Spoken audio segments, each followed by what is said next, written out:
शिवाय ओम नमः शिवाय हर हर भोले नमः शिवाय नमः शिवाय ओम नमः शिवाय हर हर भोले नमः शिवाय ओम नमः शिवाय ओम नमः शिवाय हर हर भोले नमः शिवाय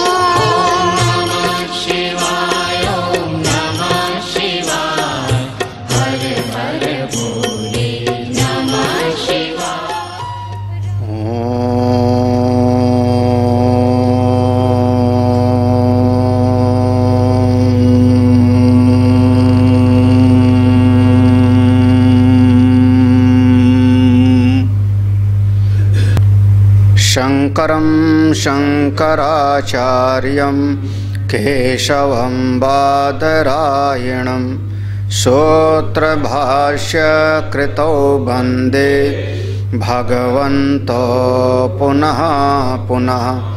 ईश्वरो गुरुरात्मेति मूर्तिभेदविभागिने व्योमवद्व्याप्तदेहाय दक्षिणामूर्तये नमः। सदाशिवसमारम्भां शङ्कराचार्यमध्यमाम् अस्मदाचार्यपर्यन्तां वन्दे गुरुपरम्पराम्।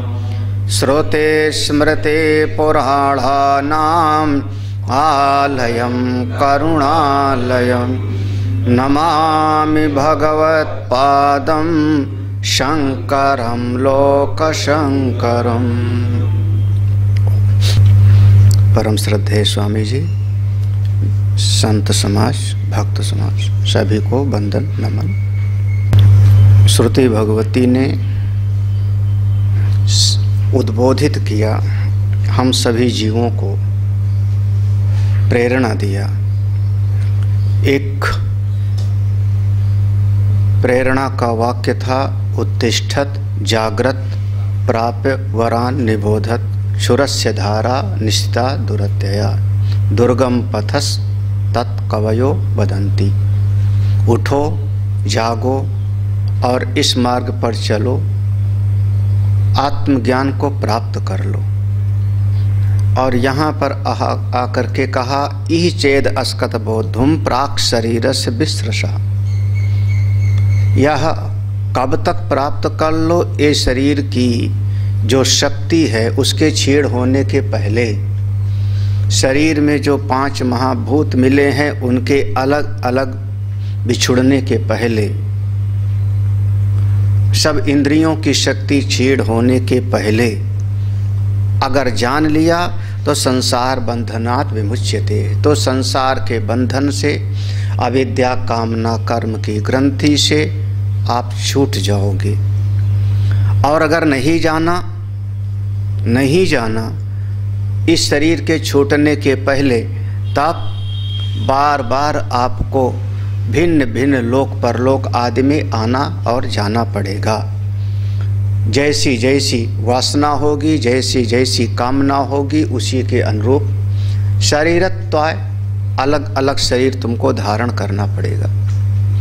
तो मन में एक जो यहाँ पर प्रश्न आया कि जो अन्य लोक हैं हम वहाँ पर ज्ञान प्राप्त कर लेंगे। अगर अन्य लोक भी जाना पड़े हमको, जैसे कहा कर्म करने से पितृलोक, कर्मणा पितृलोक, और कर्म और उपासना दोनों करेंगे तो देवलोक, विद्या देवलोक। तो हम किसी भी लोक में जाएंगे, हम वहाँ पर ज्ञान प्राप्त कर लेंगे, वहाँ मुक्त हो जाएंगे। तो कहते हैं यही तो बात है कि जितना स्पष्ट, जितना साफ साफ इस लोक में आत्म अनुभव होता है, इतना अन्य लोक में साफ साफ अनुभव नहीं होता। यस्माद् इह एव आत्मनो दर्शनम आदर्शस्थ स्यो मुखस्य स्पष्टम उपपद्यते। इस यहीं पर हमारे पास अंतःकरण है, हमारे पास मन बुद्धि है, और जैसे दर्पण में हम अपना प्रतिबिंब देख लेते हैं बिल्कुल साफ साफ, उसी प्रकार से कोई साधना करे तो यहाँ पर बिल्कुल स्पष्ट अपने स्वरूप का अनुभव होता है। ना लोकांतरेषु, और किसी भी लोक में नहीं, ब्रह्म लोकात अन्यत्र, ब्रह्म लोक को एक अलग कर दो, क्योंकि ब्रह्म लोक में भी अनुभव होता है, साफ साफ अनुभव होता है, परंतु सच दुष्प्रापः, वह ब्रह्मलोक की प्राप्ति करना ही बहुत कठिन है।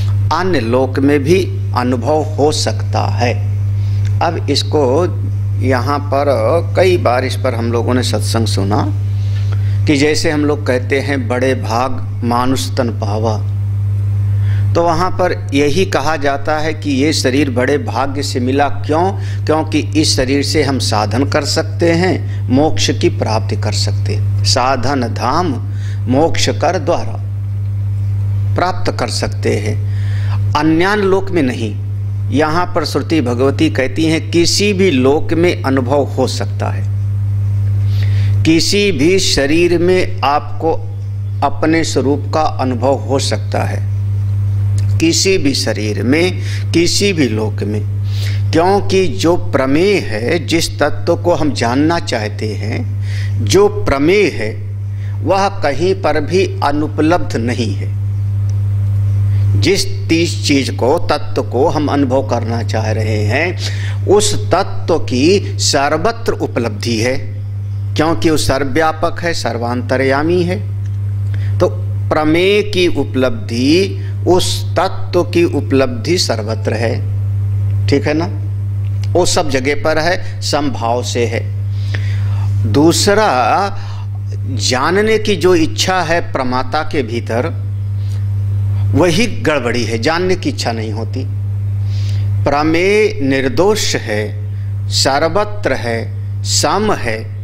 अगर गड़बड़ी कहाँ पर है तो प्रमाता में या प्रमाण में। प्रमाता माने यह जानने वाले के भीतर, जो जानने की इच्छा कर रहा है उसके भीतर जानने की इच्छा ही नहीं हुई, या विपर्य बुद्धि है, या दुराग्रह बुद्धि है, वो अंतःकरण में कोई दोष है तो फिर उस प्रमेय को नहीं जान पाता, या प्रमाण गलत लगाया। अब हम कान से अगर रूप को देखना चाहें तो, क्योंकि रूप को देखने के लिए प्रमाण है, मैं देखना भी चाहता हूँ, रूप सामने उपलब्ध भी है, आकृति, प्रमाण क्या होगा? नेत्र। नेत्र हैं, नेत्र भी मोतियाबिंद ना होवे, इसमें कोई दोष ना होवे, तो मैं अपने नेत्र से देख सकता हूँ। अब कोई रूप को देखने के लिए जीवा रसना इंद्रिया से देखना चाहे तो प्रमाण गलत हो गया। तो जब प्रमाण गलत हो जाएगा तो प्रमेय की उपलब्धि होते हुए भी उसको अनुभूति ही नहीं होगी। प्रमाता के भीतर बिल्कुल स्वरूप को पाने की चाह हो, अंतःकरण में तत्व को जानना चाहे, हाँ, विपर्य दुराग्रह आदि छोड़ करके प्रमाण निर्दोष हो तो उसको कहीं पर भी ज्ञान हो सकता है। अब सरल भाषा में कहूँ, बिल्कुल सरल भाषा में, एक कुत्ता है तो उसके भीतर भी तो आत्मा है कि नहीं है? कुत्ते को भी यह भाव है कि मैं हूँ, मैं अहम अस्मि, ये बोध कुत्ते को भी है।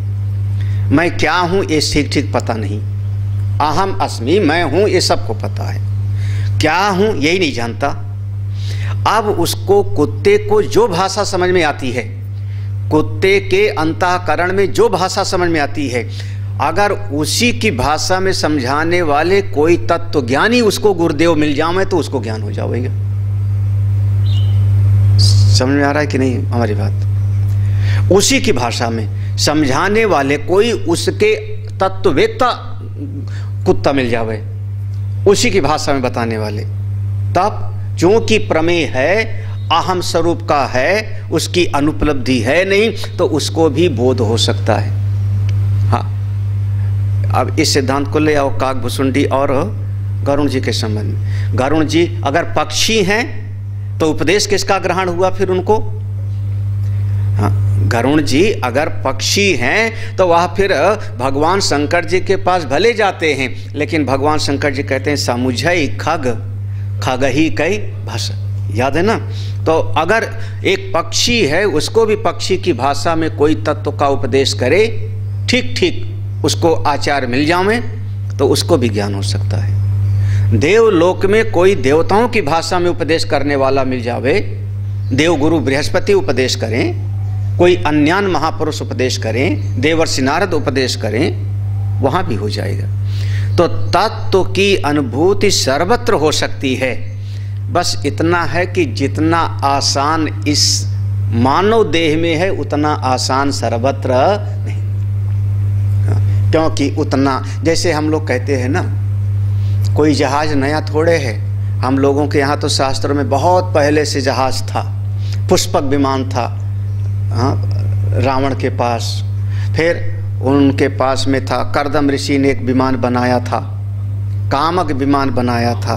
हाँ, एक कामक माने कामनाओं के अनुसार गमन करने वाला कामक विमान। फिर वो सौभ और सालों के पास एक विमान था जिसने द्वारका पर चढ़ाई किया, विमान था लेकिन सुलभ नहीं था ना। कौन चढ़ पाता था विमान पे? विद्या होना एक चीज है, सबको प्राप्त होना दूसरी चीज है। समझ आ रहा है कि नहीं? जनक के यहाँ तो विमान का वर्णन नहीं आया, हाँ, कई कई देश में तो विमान नहीं था। आज तो 2-4 हज़ार रुपया खर्चा करे कोई भी विमान में चढ़ के चला जाता है। तो अब वो सर्वसुलभ है ना, सर्वसुलभ है। पहले रहा होगा लेकिन सुलभ नहीं, सबके लिए सुलभता नहीं थी। ऐसे ही और लोक में भी ज्ञान हो सकता है। कम से कम तुम लोग इतना बिल्कुल निश्चिंत रहना, किसी भी लोक में ज्ञान हो सकता है, शास्त्र प्रमाणित है।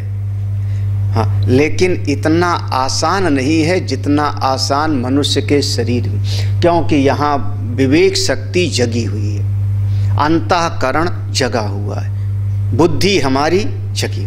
जितना मनुष्य की बुद्धि जगी हुई है उतना पशु की बुद्धि जगी हुई बुद्धि है उसके पास भी। कभी मना मत करना, क्योंकि सूक्ष्म शरीर चींटी में भी है। स्थूल शरीर हुआ, इसके भीतर सूक्ष्म शरीर 19 अंगों वाला, तो सूक्ष्म शरीर है तो आता जाता है। तो जिस शरीर में गया, अगर पेड़ है तो उसमें भी सूक्ष्म शरीर है। तो सब में वो अंतःकरण है ना, 19 अंग है ना, है सब में, लेकिन उतना ज़्यादा वह जगा हुआ नहीं, विकसित नहीं, डेवलप नहीं। क्यों नहीं है? बिल्कुल है, एक एक चीज में है, केचुए में है, सबके भीतर, क्योंकि सूक्ष्म शरीर वही गया हुआ है। तो उसकी बुद्धि जगी नहीं, हमारे मनुष्य की बुद्धि जग गई, इसलिए आप सब पर विजय प्राप्त कर लेते हो, सबको वश में कर लेते हो। आप चाहो तो हाथी से लकड़ी ढुलवाओ, चाहे तो शेर से सर्कस में खेल दिखाओ। क्यों? क्योंकि आपकी विवेक शक्ति जग गई, इसलिए यहाँ पर इतना आसान है। हाँ, इस बात को हो सीधा सीधा पहला सिद्धांत, प्रमेय की कहीं पर भी अनुपलब्धि नहीं। जो जानना चाहता है प्रमाता, वो चाहे जहाँ जान लेवे, बस प्रमाण सही लगे, प्रमाण की सही सही उसकी योग्यता हो और प्रमाता निर्दुष्ट हो। परमात्मा में जो जानने वाला है उसमें कोई दोष ना हो, कहीं भी ज्ञान हो जाएगा, जहाँ भी जावेगा। इस बात को श्रुति भगवती कहती है। हाँ, ये है कि आसान नहीं है सब जगह पर, तो उस बात को श्रुति भगवती यहाँ पर थोड़े से शब्दों में कहती है। यथा दर्शे तथात्मनि, यथा स्वप्ने तथा पितृलोके, यथा सुपरीव ददृशे, तथा गंधर्वलोके, छाया तपयोरिव ब्रह्मलोके। हाँ, यथा आदर्शे तथा आत्मनि। देखो, ये पहला है, यथा आदर्शे। आदर्श कहते हैं शीशा, जैसे शीशे में अपना चेहरा हमको साफ साफ दिखता है, तथा आत्मनि, यहाँ आत्मनि का अर्थ हुआ शुद्ध अंतःकरण। हाँ, शुद्ध अंतःकरण, अपने बिल्कुल जो शुद्ध अंतःकरण में अपने स्वरूप का यहाँ पर दर्शन होता है। कहाँ पर? बुद्धि रूपी गुफा में, हृदयाकाश में, बार बार ये शब्द आ चुका है। फिर दूसरा कहा, अगर शरीर छोड़ के यहाँ से चला गया और पितृलोक में पहुँच गया तो पितृलोक में भी कोई न कोई श्रेष्ठ हो सकते हैं। हाँ, भाई देखो, पितृलोक वही तो है। कोई यहाँ पर बढ़िया विद्वान थे, बढ़िया विद्वान थे और कर्म कांड में ही लगे थे, पूरा यज्ञ करो, हवन करो, स्वाहा स्वाहा, सवेरे से शाम तक अमुक अमुक कार्य करो, अमुक अमुक तत्व का ज्ञान यहाँ प्राप्त किया नहीं। कहाँ जाएंगे फिर? नीचे तो जाएंगे नहीं वो, क्योंकि पाप कर्म करते नहीं थे। तो कर्मणा पितृलोक, तो पितृलोक गए। पितृलोक में गए तो कर्म किया था, तो अगर वहाँ पर जीव के भीतर, उनके भीतर इच्छा हुई कि मैं यहाँ पर ज्ञान प्राप्त कर लूँ, तो हो सकता है पितृलोक में पूर्व से कोई न कोई तत्ववेत्ता रहते हों, कोई न कोई रहते हों। हाँ, जैसे आप दृष्टांत में क्या दोगे? दृष्टांत में दे सकते हैं, दशरथ जी महाराज जब गया में उनको पिंडदान दिया गया और हमारी सीता जी और भगवान राम जी पिंडदान करने लगे, फल्गु नदी, नदी का नाम है फल्गु नदी। हाँ, फल्गु नदी, वहाँ ऊपर से बालू हटाते हैं तो अंदर पानी निकलता है। फिर उसी से जो है जब पिंडदान करने लगे तो दशरथ जी ने हाथ ऐसे बढ़ाया, लाओ हमको हाथ पे दो। असली में हाथ निकाल दिया उन्होंने। तो अब सीता भगवती ने कहा हाथ पर दूं कि ना दूं। जो वहाँ पर आचार्य लोग थे उन्होंने कहा नहीं, भले उनका हाथ होवे, लेकिन असली में जो है शास्त्र विधि है कि कुश पर ही दान रखना चाहिए। हाथ निकाला है तो निकाले रहने दो। हाँ, लेकिन शास्त्र की विधि क्या है कि कुश पर रख कर के पिंडदान करना चाहिए। तो वहाँ कुश पर ही पिंडदान कराया और अभी भी वहाँ एक मंदिर ऐसे बनाया हुआ है, हाथ निकला हुआ। तो कहाँ से हाथ निकाला होगा? पितृलोक ही तो रहे होंगे ना। कर्मणा पितृलोका, पितृलोका। तो अब अगर उनके जैसा कोई है और किसी ने जानना चाहा तो उसको सुना सकते हैं। कैसे होगा पितृलोक में ज्ञान? बोले यथा स्वप्ने, जैसे स्वप्न। अब स्वप्न ये है ना कि स्वप्न में कोई तारतम्य नहीं होता, एक वाले को दूसरे से कोई ज्यादा उसका कार्य कारण का नियम नहीं होता। अभी हम देखते थे कि पेड़ है, पेड़ के नीचे बैठ करके छाया ले रहे थे, अचानक देखा कि मैं चिड़िया बन के उड़ने लगा। हाँ बताओ, अभी तो मैं आदमी बनकर छाया ले रहा था, अब चिड़िया कैसे बन गया? बोले स्वप्न जगत में कोई तारतम्य कार्य कारण का नियम नहीं होता। तो ऐसे ही वहाँ पर सब टूटा टूटा सा दिखता है, साफ साफ अनुभव नहीं होता, जैसे दर्पण में यहाँ अनुभव हो जाए। यथा अपसु पारी इव ददृशे, यथा अपसु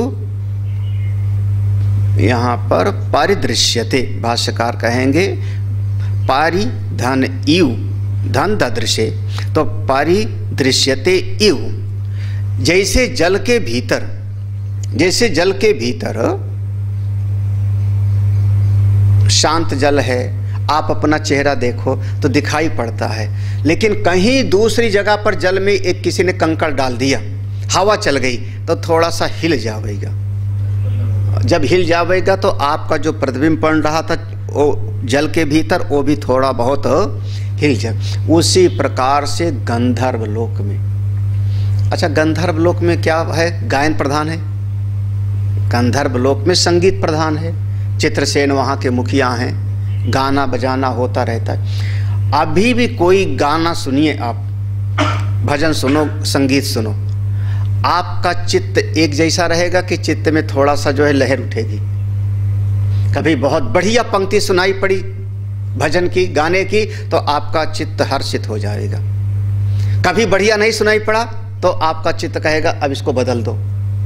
तो आप अभी भी अगर संगीत सुनोगे तो आपका चित्त बिल्कुल एक जैसा नहीं रहता, उसमें लहर उठती है।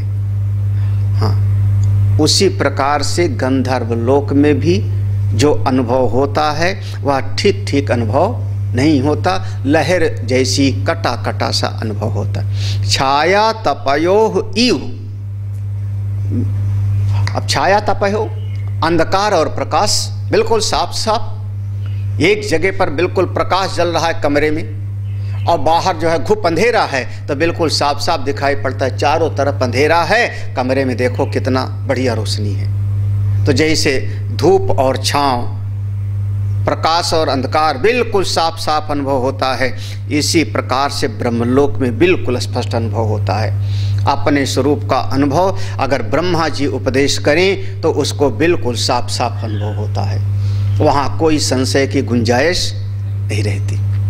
हाँ ठीक है, भाष्य पढ़ूं। यथा आदर्शे प्रतिबिंब भूतम आत्मानं पश्यति लोको अत्यंत विविक्तम तथा इह आत्मनि स्वबुद्धौ आदर्शवत् निर्मली भूतायां विविक्तम आत्मनो दर्शनम भवति इत्यर्थः। ये पहला सिद्धांत हुआ। यथा आदर्शे, जैसे शीशा में, प्रतिबिंब भूतम आत्मानं, दर्पण में आपका चेहरा प्रतिबिंबित हुआ, प्रतिबिंब बना, उसमें आपने आत्मानं पश्यति, अपने आप को देख लिया। लोकः अत्यंत विविक्तम, बिल्कुल साफ साफ आपको अपना चेहरा दिखाई पड़ा। दर्पण में आपको कपड़ा अलग दिखाई पड़ा, साफ साफ कपड़े पहने थे तो दर्पण में आपको बाल बिल्कुल साफ साफ दिखाई पड़ा, एक एक चीज अलग अलग दिखाई पड़ रहा है। अत्यंत विविक्तम माने हम माला पहने हैं तो वहाँ शरीर और माला गड्ढ-मड्ढ नहीं हो जाएगा, दर्पण में बिल्कुल साफ साफ दिखेगा कि ये मेरा चेहरा है, ये मेरी नाक है, ये आँख है, आँख और नाक मिल नहीं जाएगा, बिल्कुल साफ साफ दिखेगा। दर्पण भी ठीक ठाक है तो आजकल वो सिनेमा वो अलग से एक दर्पण बनता है ना, यहाँ रखा है शायद बुद्धा गार्डन में, वहाँ चले जाओ तो नाटे दिखने लगते हो, कभी कभी लंबा दिखने लगता है, कभी मोटा दिखना लगता है। ऐसा एक है ना शीशे वाला, नहीं देखा? उधर है कहीं पर, हाँ मोटा पतला, वो शीशे की बनावट वैसी हो गई, लेकिन इसीलिए शब्द दिया आदर्श। आदर्श माने जो हमारे घर में दर्पण है उसमें बिल्कुल साफ साफ एक एक चीज आपको अत्यंत विविक्तम बिल्कुल अलग अलग साफ साफ दिखाई पड़ता है। तथा इह आत्मनि, उसी प्रकार से इस श्लोक में मंत्र में आत्मनि है ना, तथा आत्मनि, आत्मनि का जो है थोड़ा सा यहाँ पर भाव देते हैं। स्वबुद्धौ, आत्मनि वहाँ मंत्र में है तो आत्मा मत समझ लेना, उसका मतलब क्या हुआ? स्वबुद्धौ, अपनी बुद्धि के अंदर आदर्शवत शीशे के जैसा, निर्मली भूतायाम, निर्मली भूतायाम कहते हैं जैसे कभी कभी शीशा हमारा गंदा हो जाता है, आंधी चली धूल पड़ गया तो शीशा गंदा हो गया, तो उसके ऊपर आप निर्मली लगा दो, जो मल को काटे, मल को साफ कर दे हुए, उसका नाम हो गया निर्मली। माने उसको साबुन लगा के साफ कर दिया। आजकल शीशा साफ करने का स्प्रे आता है, उसको डाल के साफ कर दिया, तो जैसे शीशे को साफ कर दिया तो साफ साफ दिखाई पड़ने लगा, वैसे अंतःकरण को आपने जब अब खूब साफ साफ कर लिया, कैसे? वही यज्ञ दान तप, हाँ? वही चीज यज्ञ दान तप, ये नहीं छोड़ना, क्योंकि पावनानि मनीषिणा। इस प्रकार से जब बिल्कुल अंतःकरण का स्पष्ट साफ हो गया तब विविक्तम आत्मनः, अब यहाँ पर अपनी आत्मना माने आत्मा का, तो बिल्कुल ये शरीर अलग, इंद्रिय बुद्धि अलग, आत्मा अलग, बिल्कुल साफ साफ अपनी आत्मा का अनुभव होता है। दर्शनम भवति इत्यर्थः, जैसे दर्पण में बिल्कुल स्पष्ट अनुभव होता है। अगर कोई अपनी अंतःकरण बुद्धि को स्पष्ट साफ कर लेवे तो यहाँ उसको अनुभव होगा। कब? जब शास्त्र और आचार के द्वारा श्रवण मनन करेगा तब। ये शर्त है, ये नहीं कि अंतःकरण साफ हो गया तो अपने आप ही दिख जाएगा ना, अंतःकरण शुद्ध हो जाएगा तो भी अपने आप ही नहीं दिखेगा। फिर किसकी शरण में जाए? वही अंतःकरण शुद्धि प्राप्त करके तो गुरु उपसदन, फिर तत्त्वम पद का शोधन, फिर ऐक्य विवेक, विरोध परिहार, तो उस प्रक्रिया के द्वारा अपने स्वरूप का अनुभव होगा। इस पंक्ति से ऐसा ना समझ लो कि अंतःकरण शुद्ध हो जाएगा तो अपने आप ही ज्ञान हो जाएगा, अपने आप नहीं होगा। फिर वही श्रवण मनन और यदि ध्यान जप करेगा तो अनुभव होगा। दूसरा कहते यथा स्वप्ने अविविक्तम जागृत वासना उद्भूतम तथा पितृलोके अविविक्तम एव दर्शनम आत्मनः कर्म फल उपभोग आसक्तत्वात्। यथा स्वप्ने, जैसे स्वप्न लोक में, अविविक्तम, अविविक्तम माने सब मिला जुला होता है, अलग अलग नहीं साफ दिखता। जैसे यहाँ पर कुर्ता और माला अलग अलग दिखता है, इतना साफ साफ स्वप्न में नहीं दिखता, गड्ढ मड्ढ सा दिखता है। हाँ। हमारे आचार्य जी बढ़िया कहते थे, एक दिन सपने में हाथी आया और उसने कुश्ती करने के लिए उसने बिल्कुल कहा, ललकारा, आओ हमसे कुश्ती करो। तो हाथी लंगोट पहन के आया था। बोले अभी कहाँ से दिखाई पड़ गया, कहाँ से दिखाई पड़ गया? हाथी लंगोट पहना हुआ हमने इस दुनिया में तो देखा नहीं। तो कहा इसी जगत में हम दोनों चीज देखे थे, हाथी भी देखा था चिड़ियाघर में, और अखाड़े में एक पहलवान को भी देखा था लंगोट पहने हुए, हनुमान जी को देखा था लंगोट पहने हुए, पहलवान को देखा था। अब दोनों के मन में, दोनों की छवि मेरे मन में बन गई थी। सपने में दोनों का मिश्रण हो गया और सपने में हमने हाथी को लंगोट पहने हुए देख लिया, इसका उस पर जोड़ दिया, उसका इस पर जोड़ दिया, और हमने देखा कि हाथी लंगोट पहने हुए घूम रहा है। क्या मतलब हुआ? जागृत वासना उद्भूतम। इस जागृत अवस्था में जो जो आपके भीतर वासना बनी, बिल्कुल उसी के अनुरूप स्वप्न दिखता है, बस थोड़ा मिलजुल जाता है, इतने है। हाँ, मिलजुल जाता है। हाँ, और मिलजुल का मतलब, अब एक होता है आपने सब्जी अलग अलग बनाया, ये भिंडी है, करेला है, कद्दू है, लौकी है ना, सब अलग अलग सब्जी बनाई। और एक सब्जी है जो सबको मिक्स कर दिया, अब मिला दिया सबका सब गड्ढमड। अब ना उसमें करेले का स्वाद है, ना भिंडी का स्वाद है, ना कद्दू का स्वाद है, क्योंकि सब गया उसमें मिल। ऐसे ही जागृत अवस्था में जितना देखा इससे मिला जुला सा हो जाता है, तब जागृत वासना उद्भूतम। हाँ, पितृलोक तथा पितृलोके, उसी प्रकार से पितृलोक में अविविक्तम एव दर्शनम, ऐसे मिला जुला सा अलग अलग स्पष्ट नहीं अनुभव होता। दर्शनम आत्मना, आत्मा का अनुभव पितृलोक में हो सकता है, लेकिन मिक्स होता है, सब बिल्कुल साफ साफ अनुभव नहीं, मिक्स किसी का स्वाद नहीं होगा। कैसे, क्यों होता है? कहते कर्म फल उपभोग आसक्तवात्, क्योंकि स्वप्न जगत आपको कर्म फल देने के लिए आया है और उस कर्म फल के भोगने में मन आसक्त है, वो भोग है, वहां आप कुछ कर नहीं सकते हो। स्वप्न जगत आपके मन की वासनाओं का प्रक्षेपण है, वहां केवल स्वप्न का आप भोग कर सकते हो, वहां कुछ करने का आपके पास में उतना बल नहीं। इसलिए कर्म फल उपभोग आसक्त, वहां पर बस ये दृश्य देखा, उसके बाद दूसरा देखा, उसके बाद तीसरा देखा। ये आपका जो मन रूपी जो है शक्ति है, वो आपकी वासना के अनुसार बनाता दिखाता चला जाता है। ये देख लो खुश, ये देख लो खुश, जो जो आपने पूरा नहीं कर पाया सब देखते जाओ स्वप्न में। इसलिए स्वप्न में भी स्पष्ट अनुभव नहीं होता। अब तीसरा कहते हैं, यथा चा अपसु अविभक्त अवयवम आत्मरूपम परिव ददृशे पारिदृश्यते इव तथा गंधर्व लोके अविविक्तम एव दर्शनम आत्मनः। यथा चा अपसु, जैसे जल के अंदर, तालाब के अंदर पानी साफ साफ था, हम जा कर के चेहरा देखे, लेकिन वहाँ भी जरा सी हवा चली, लहर बनी, तो अविभक्त अवयवम, जो हमारे अंग प्रत्यंग हैं वो सब मिले जुले से। हाँ, अविभक्तम अवयव। हाँ, अरे नाक की जगह पर कान, फिर अचानक लहर आई तो बदल गया, ऐसे दिखाई पड़ता है। आत्मरूपम परिव ददृश्य, यानी परदृश्यते यु, ऐसे लगता है कि नाक और आँख मिल गई, ऐसे दिखाई पड़ता है। तथा गंधर्व लोके, इसी प्रकार से गंधर्व लोक में अविविक्तम एव ऐसे सब मिला जुला सा ही दर्शनम आत्मना, आत्मा का अनुभव होता है। अब इसीलिए देवर्षि नारद से, देखो देवर्षि नारद सबसे बढ़िया हमारे दृष्टांत हैं। देवर्षि नारद भगवान के लोक में जाते हैं जब चाहें तब, जब चाहें तब, है ना। भगवान से वार्तालाप कर सकते हैं। भगवान, वो देवर्षि नारद माने संत, यही ना हम लोगों ने कई बार सुना, देवर्षि नारद माने संत। लेकिन अगर वो ज्ञान देना चाहे तो गंधर्व लोक में किसी को अनुभव नहीं करा पाए। जब कभी किसी को उपदेश करना होगा तो कहाँ आते हैं? पृथ्वी लोक पर।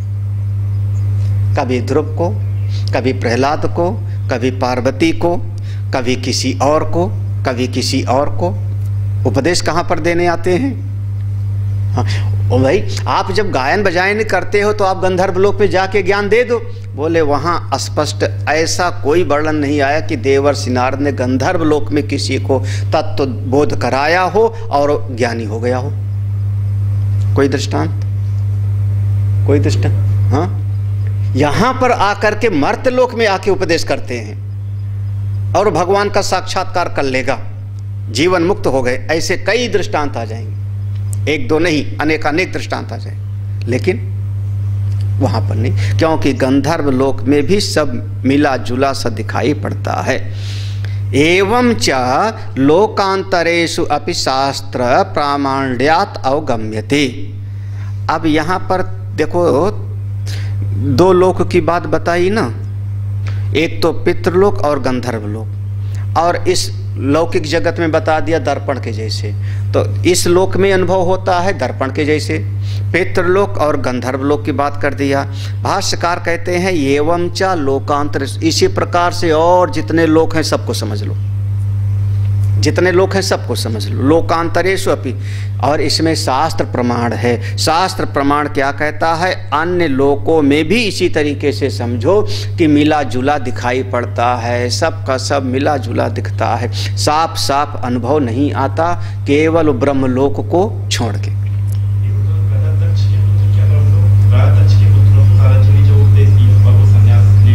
हाँ, तपस्या करने कहाँ गए थे वो? हरियस और सबलास। ये वर्णन क्या है कि तपस्या करने गए थे ना, तभी तो उपदेश किया। तो तपस्या करने कहाँ गए थे? तपोभूमि, आप कहते हो कर्म भूमि यही है, तो तपस्या भी तो एक कर्म है। तपस्या से भी पुण्य होगा। तो तप करने गए तो कहाँ गए? कारदम ऋषि ने तप किया तो कहाँ किया? यही किया कि नहीं किया?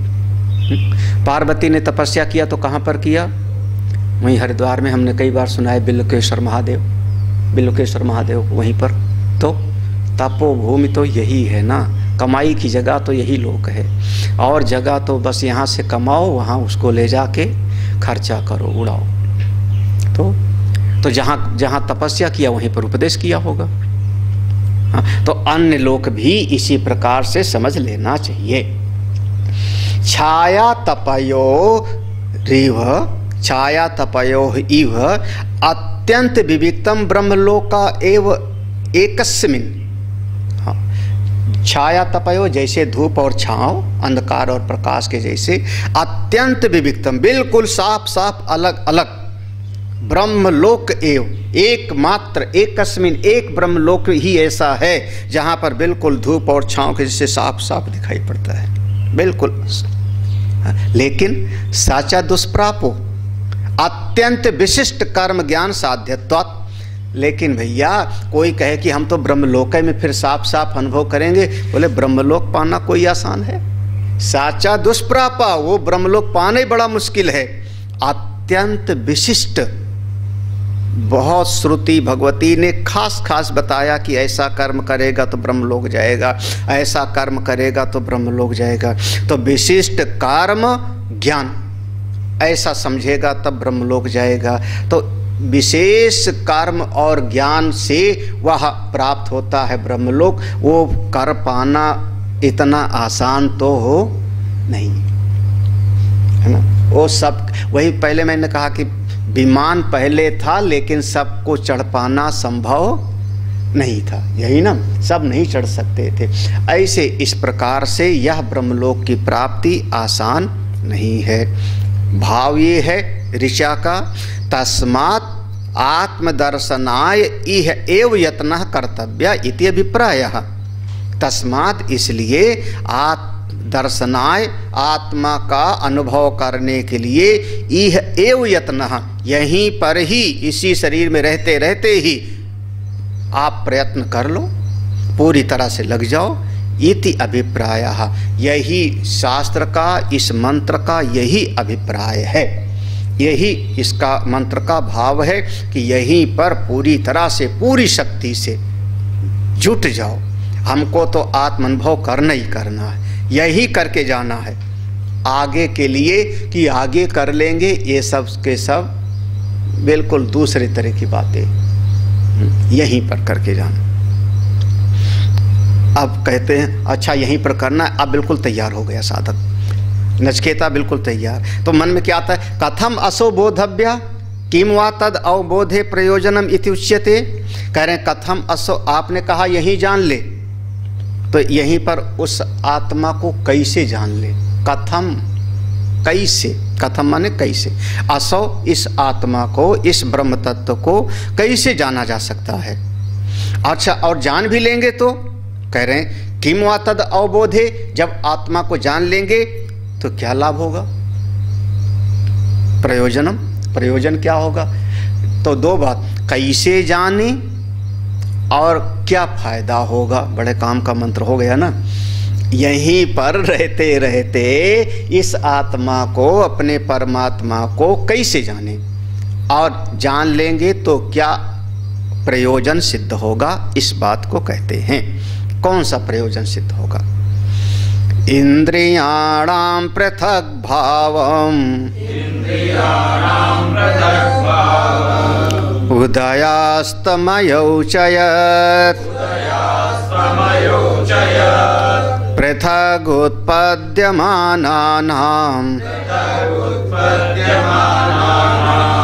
मत्वा धीरो न शोचति।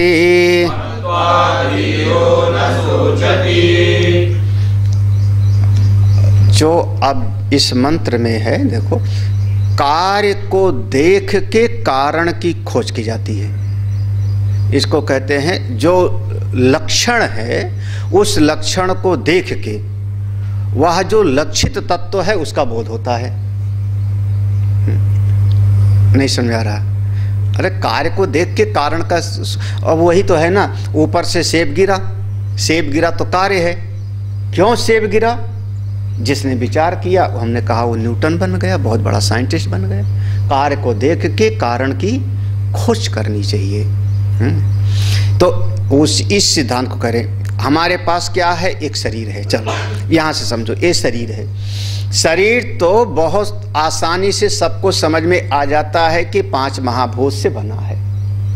भजन में भी लोग गा लेते हैं ना, माटी के पुतले बंधे माटी में मिल जाएगा। तो शरीर तो सब समझ में आ जाता है, ये 5 महाभूत मिट्टी से बना है, उसी मिल जाएगा।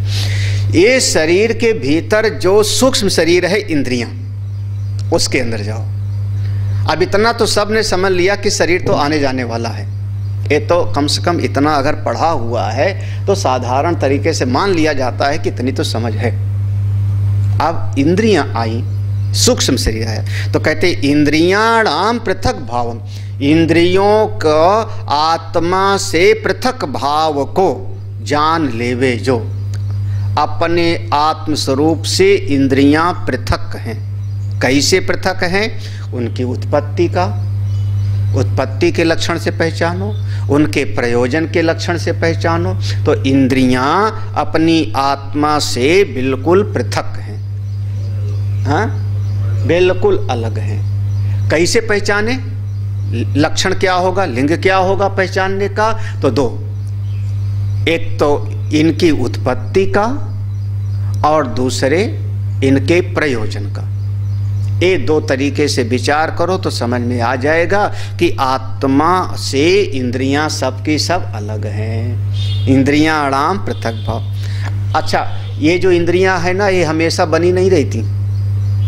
उदय ये कभी उदित होती हैं, काम करने लगती हैं, अस्तमय कभी ये शांत हो जाती है। क्या कहें, इस समय आपकी रसना इंद्रिय कोई स्वाद ले रही है? इस समय आंख देख रहा है और कान सुन रहा है, दो इंद्रिय काम कर रही है ना। थोड़ा बहुत हाथ पांव भी आप लोग हिला डुला रहे हो, हाँ, ये भी काम कर ले रहा है थोड़ा बहुत। हाँ, अब चूंकि बैठने बैठे जो है कमर दर्द करने लगे तो पांव भी हिला लिया, हाथ भी हिला लिया, पता नहीं 1 घंटा बैठ नहीं सकता ठीक से, है ना। तो लेकिन अब जीभ तो नहीं काम कर रही ना इस समय, कोई रसना इंद्रिय तो नहीं काम कर रही है। हाँ, तो इस समय वो एक तरीके से अस्त है। जब खाने बैठोगे तो, हाँ, जब खाने बैठे तो जीभ काम करने लगेगी, और अब पांव बिल्कुल पालथी मार के बैठ गए भोजन के लिए तो पांव शांत हो गया। आप समझना कितना फर्क है। तो ये इंद्रियां एक उदित होती हैं, काम करने लगती हैं, फिर शांत हो जाती हैं। अरे सबसे ज़्यादा देखो तो जागृत अवस्था में इंद्रियां काम कर रही हैं और स्वप्न अवस्था में ये इंद्रियां सब सो जाएंगी, वहां नई इंद्रिय बन जाएगी। मनः कल्पित मन इंद्रियों को बना लेगा एक दूसरी इंद्रिय। ये इंद्रियां, आंख यहीं बंद है, हाथ पांव यहीं पड़ा हुआ है, वहां एक दूसरा शरीर बन जाता है, वो काम करने लगता है। फिर वो स्वप्न वाला मिट गया, अस्त हो गया, तो ये वाला फिर काम करने लगा, जागृत में आ गए। तो उदय अस्तम ये दोनों चीज देखो तो एक को बाधित करके दूसरा आके काम करने लगता है। जागृत अवस्था वाला सो गया तो स्वप्न अवस्था वाला चलने लगा इंद्री, स्वप्न अवस्था वाला गया तो यहाँ वाला चलने लगा। हाँ, इसका मतलब ये दोनों हो गए कौन? चोर चोर मौसेरे भाई। ये दोनों मिले भगत हैं, दोनों एक ही थैली के चट्टे बट्टे हैं, दोनों झूठे। ये भी झूठा और वो भी झूठा, क्योंकि वो भी अस्त हो जाता है, वो भी जग जाता है, ये भी अस्त हो जाता है, ये भी जग जाता है। तो ये दोनों झूठे हैं। असल बात तो अपना आत्मा ही सत्य है। तो इंद्रियों के, अब देखो यहाँ पर 3 हेतु होगा। इंद्रियों को अपने आत्मा से बिल्कुल पृथक भाव को जो समझ ले वे। पृथक भाव में क्या? एक तो पृथक उत्पद्यम माना नाम, सब इंद्रियां बिल्कुल अलग अलग उत्पन्न हुई, पहला इनकी उत्पत्ति का, दूसरे प्रयोजन, और तीसरा इसका बाद होना, परिवर्तन, उदय और अस्त होना। ये 3 चीजों को जो समझ लेता है वो मत्वा धीरो न सोचति, वो जान करके फिर शोक नहीं करता। ये उसका सिद्ध हो गया फल, ये प्रयोजन हो गया। कहीं से जान लिया, उसने समझ लिया, विचार कर लिया कि हाँ ये इंद्रियों से भी हम अलग हैं, सूक्ष्म शरीर से भी हम अलग। जैसे स्थूल शरीर से अलग हुआ ये तो समझी में आ जाता है, फिर सूक्ष्म शरीर से भी मैं अलग हो गया हूँ।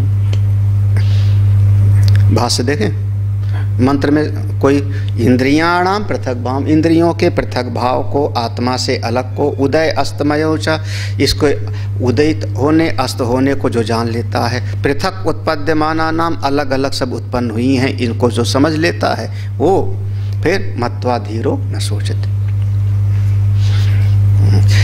इंद्रियाणाम श्रोत्रादीनाम स्व स्व विषय ग्रहण प्रयोजनेन स्वकारणेभ्यः आकाशादिभ्यः पृथक उत्पद्यमानानाम अत्यंत विशुद्धात् केवलात् चिन्मात्रा आत्मस्वरूपात् पृथक भावम स्वभाव विलक्षणात्मकताम। देखो अब एक एक शब्द पर ध्यान देना। इंद्रियाणाम माने क्या हुआ? इंद्रियों का, कितनी इंद्रियां? श्रोत्रादि नाम, ये जितनी भी इंद्रियां हैं, श्रोत्र आदि, 5 ज्ञानेंद्रियां, 5 कर्मेंद्रियों को भी ले लो, सब ये कैसे हैं? स्व स्व विषय ग्रहण प्रयोजनेन। ये बनी क्यों इंद्रियां? इंद्रियां क्यों बनी? जरूरत क्या थी? बोले अपने अपने विषय को ग्रहण करने के लिए। तो तुरंत यहाँ पर श्रुति आ जाएगी, श्रुति आ जाएगी, क्योंकि श्रुति में क्या आएगा कि ये आकाश आदि के 5 गुण थे। पहले आकाश पैदा हुआ ना, आकाश, फिर वायु, तो उसके 5 गुण पहले हो गए। उसके बाद फिर उनसे उत्पत्ति हुई होगी, पढ़े क्या हो, आकाश का गुण शब्द हुआ, फिर वायु का गुण स्पर्श हुआ, ये पूरा हो गया। उसके बाद फिर आकाश के सत्व गुण से आपका स्रोत रूपी इंद्रिय बनी, यही कहा ना। तो पहले कौन सा बना? पहले शब्द बना, विषय बने, पहले विषय बना, यही ना। तो जब विषय पहले बन गए तो विषय को ग्रहण करने के लिए इंद्रिय बन गई। अगर विषय ना होता तो इंद्रिय की कोई जरूरत नहीं थी। जब देख, वो कहते हैं जब ये भीतर वाला देखना चाहा इसको, शब्द को, तो कान की उत्पत्ति हो गई। जब इस भीतर वाला वो देखना चाहा रूप को, क्योंकि रूप पहले बन चुका है पांचों महाभूतों का, देखना चाहा तो नेत्र का सृजन हो गया। हाँ, तो पांचों इंद्रियों की जो उत्पत्ति हुई अपने अपने विषय को ग्रहण करने के लिए। इसलिए पहले क्या पैदा हुआ? पांचों विषय। पांचों विषय पहले पैदा हुए, बाद में बनी हमारी इंद्रिय। ये हमेशा ध्यान रखना यहाँ पर। इसी बात को पहले भी कहा है, अगले मंत्र में भी इस बात को कहेंगे ना। इंद्रियों से श्रेष्ठ कौन है? विषय। इंद्रियों से श्रेष्ठ विषय है। पहले ऐसे आया था इंद्रियेभ्यः परा यर्था, है ना। क्यों? क्योंकि इंद्रिय हो गई बाद में उत्पन्न, उसके पहले पैदा हुआ है विषय, तो कारण मूल में है, इसलिए उससे वो श्रेष्ठ हो गया। तो स्व स्व विषय ग्रहण प्रयोजनेन। अच्छा, फिर स्वकारणेभ्यः, सब अपने अलग अलग कारण से पैदा हुई ना। स्वकारणेभ्यः आकाशादिभ्यः पृथक उत्पद्यमाना नाम, सब अपने अपने कारण से अलग अलग पैदा हुई हैं, पृथक पृथक। अब वो सब सृष्टि उत्पत्ति वाला ले आओ। हाँ, आकाश के, वायु के, इनसे सब के सब, ये पंक्ति अपने आप समझ लो। आकाश के सत्व गुण से कान, वायु के सत्व गुण से फिर त्वचा, अग्नि के सत्व गुण से फिर चक्षु, फिर जल के सत्व गुण से रसनेन्द्रिय, फिर पृथ्वी के सत्व गुण से घ्राण। तो सब पृथक पृथक हो गए ना। हाँ, पृथक उत्पद्यमाना ना। ये सब इंद्रियां कैसी हैं? कैसी हैं देखो। हाँ, अब यहाँ से अलग से समझना। अत्यंत विशुद्धात्, केवलात्, चिन्मात्र आत्मस्वरूपात् पृथक भाव। ये अलग हैं किससे? ये जितनी इंद्रियां हैं, इंद्रियां अलग हैं किससे? अत्यंत विशुद्ध आत्मा से। आत्मा कैसा है? अत्यंत विशुद्ध है। और इंद्रियों में कुछ न कुछ मिला हुआ, क्योंकि विषयों को देखने के लिए पैदा हुई हैं। तो विषय और इंद्रिय, ये दोनों का बिल्कुल तालमेल रहता है। इंद्रिय है तो विषय है, विषय है तो इंद्रिय है। और आत्मा कैसा हो गया? बिल्कुल अत्यंत विशुद्ध, केवलात्। इसमें कई भेद हैं। 5 विषय हैं तो 5 इंद्रियां भी हैं। फिर इंद्रियां भी केवल नहीं देख पाएंगी, अगर पांचों का मिक्सर हो, अंतःकरण ना होवे तो कैसे जान पाएंगे? पांचों के सत्व गुण के मिलने से बना अंतःकरण। तो इसमें ढेर सारा मिलावट है। और आत्मा कैसा है? केवलात्, वो केवल है। फिर तीसरा देखो, चिन्ह मात्र। हाँ, इंद्रियां कैसी है? जड़ है। पांचों महाभूत से पैदा हुई ना, तो इंद्रियां जड़ हैं। और आत्मा कैसा है? चिन्ह मात्र, चेतन स्वरूप है। इंद्रियां बाहर हैं और जो आत्मा है अपने भीतर है।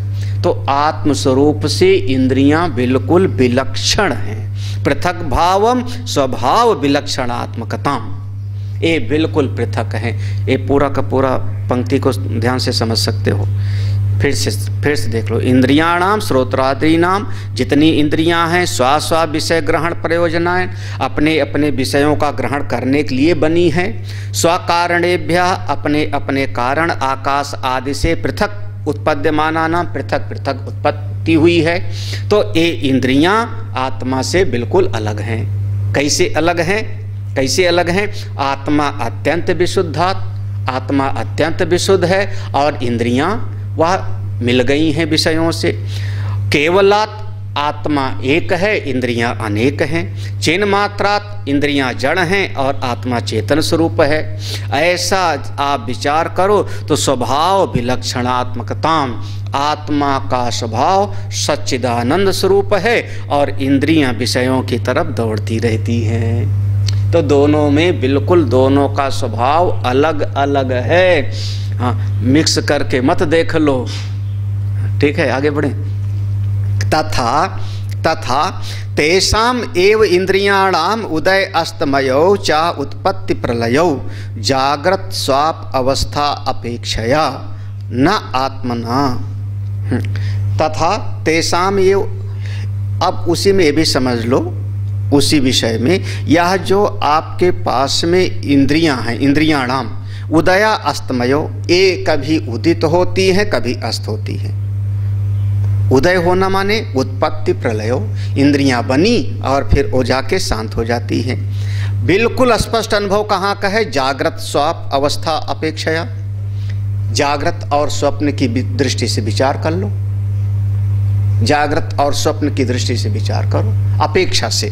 कैसे? जागृत अवस्था में आए तो स्वप्न की इंद्रियां गायब, स्वप्न का विषय गायब। स्वप्न अवस्था में चले गए तो जागृत की इंद्रियां और जागृत का विषय सबका सब किनारे हो गया। तो ये वाला वहाँ का निषेध कर देता है, वहाँ वाला यहाँ का बाध कर देता है, यानी अन्योन बाधक हैं दोनों, इसलिए ये दोनों झूठे हैं, दोनों मिथ्या हो गए। जय जाने जग जाय हेराई, जागे जथा सपन पर जाई। तो इस तरीके से दोनों को विलक्षणता देख लो। तेषाम एव इंद्रियाणाम, इस प्रकार से उन समस्त इंद्रियों के उदय अस्त को, उत्पत्ति प्रलय को जागृत स्वप्न की अपेक्षा से विचार कर लो कि एक समय में एक रहता है, एक समय में नहीं रहता। तो ऐसा विचार करो तो ना आत्मना, ये सब आत्मा में इंद्रियां नहीं हैं, इंद्रियों से भी विलक्षण परे अपना आत्मा है। यही सिद्ध करना है। जो ऐसा समझ लिया, जो ऐसा समझ लिया, इतिमत्वा ज्ञात्वा विवेकतो धीरो धीमान न सोचती, जो ऐसा समझ लेता है वो धीर है, वह विवेकी है, वह फिर जान करके कभी शोक नहीं करता। इतिमत्वा, ऐसा जान करके जो विवेकी है, धीर है, वो कभी शोक नहीं करता। मुक्त हो जाओ, मतलब शरीर से आप अलग तो इंद्रियों से भी आप अलग, स्थूल शरीर से अलग और सूक्ष्म शरीर से भी आप अलग। ठीक है। हाँ, अब इसमें कारण शरीर भी ले लो, क्योंकि स्थूल और सूक्ष्म का जो कारण है वही कारण है ना। जब आपने स्थूल और सूक्ष्म का निषेध कर दिया तो कारण का भी निषेध हो गया। जब कारण का भी निषेध हो गया तो कारण शरीर से भी पृथक कौन हो गया? अपना शुद्ध आत्मस्वरूप है। अब इस बात को देखो, पूरा उपसंहार करते। आत्मनो नित्य एक स्वभावस्य व्यभिचारात् शोक कारणत्व अनुपपत्ति आत्मना। अब आप पहुंच गए अपनी आत्मा में, स्थूल शरीर नहीं मैं, सूक्ष्म शरीर नहीं, ये सब आने जाने वाला है, तो कारण शरीर भी झूठा ही है। तो तीनों के परे चले गए तो क्या अनुभव हुआ? आत्मना। आत्मा कैसा? नित्य। मेरी आत्मा नित्य है, बिल्कुल एकस्व भावस्व, बिल्कुल हमारी आत्मा जो है हमेशा एक स्वभाव वाला रहता है, उसमें घटोत्तरी बढ़ोतरी नहीं होती, उदयस्त नहीं होता, एकस्व भावस्व। अव्यभिचारात्, इसमें कभी कोई व्यभिचार ही नहीं होता। अपनी आत्मा का कभी भी बाध नहीं होता, चाहे स्वप्न में जाऊं तो भी मैं हूं, आत्मा है, जागृत में जाऊं तो भी आत्मा है, सुषुप्ति में जाऊं तो भी आत्मा हूं। अहम का कभी बाध नहीं, अव्यभिचारा कभी बाध नहीं होता। जब अपनी आत्मा नित्य है, अपरिवर्तनीय है, अविकारी है, अव्यभिचारी है, तो शोक कारणत्व अनुपत्ति, तो शोक का कोई कारण ही नहीं रहा। अब किसके लिए रोऊं, किसके लिए शोक करूं? क्योंकि आत्मा हमारी पहले भी थी, आज भी है। तब श्रुति भगवती इतना उपदेश दे करके फिर छांदोग श्रुति कहती है, तथा चा श्रुत्यंतरम तरति शोकम आत्मवित् इति। छांदोग उपनिषद की श्रुति कह दिया, जो आत्मवेत्ता है वह शोक को पार कर जाता है। शोक को पार कर गया तो शोक का कारण था मोह, मोह को भी पार कर गया, बस मुक्तस्य मुक्ति, पहुंच गया अपने स्वरूप में। अब तो बस अपने आनंद में। अब आगे वही जो दो मंत्र पहले थे, इंद्रियेभ्यः पराह्यर्था था ना पहले, अर्थेभ्यश्च परम मना, तो उसी प्रक्रिया को फिर से यहाँ पर दो मंत्र में फिर से बताते हैं किस तरीके से स्थूल से सूक्ष्म की तरफ बढ़ो। इसको वही वहाँ पर भी कहा था कि लय प्रक्रिया से ना, यच्छेद वांग मनसी प्राज्ञा तद यच्छेत ज्ञानात्मनि, ऐसे था ना। तो किस प्रकार से एक से दूसरा श्रेष्ठ है, वहाँ 3 हेतु दिया था, सूक्ष्म होने से, महान होने से और प्रत्यक आत्मा होने से। उसी सिद्धांत को पकड़ के यहाँ पर हम लोग चित्र करेंगे। भाष्यकार तो बस एक शब्द कह देंगे, पूर्ववत, तो हम लोग ये शाम को देखते। ओम पूर्णमदः पूर्णमिदं पूर्णात् पूर्णमुदच्यते पूर्णस्य पूर्णमादाय पूर्णमेवावशिष्यते। ओम शांति शांति शांति। हरि ओम। श्री गुरुभ्यो नमः। हरि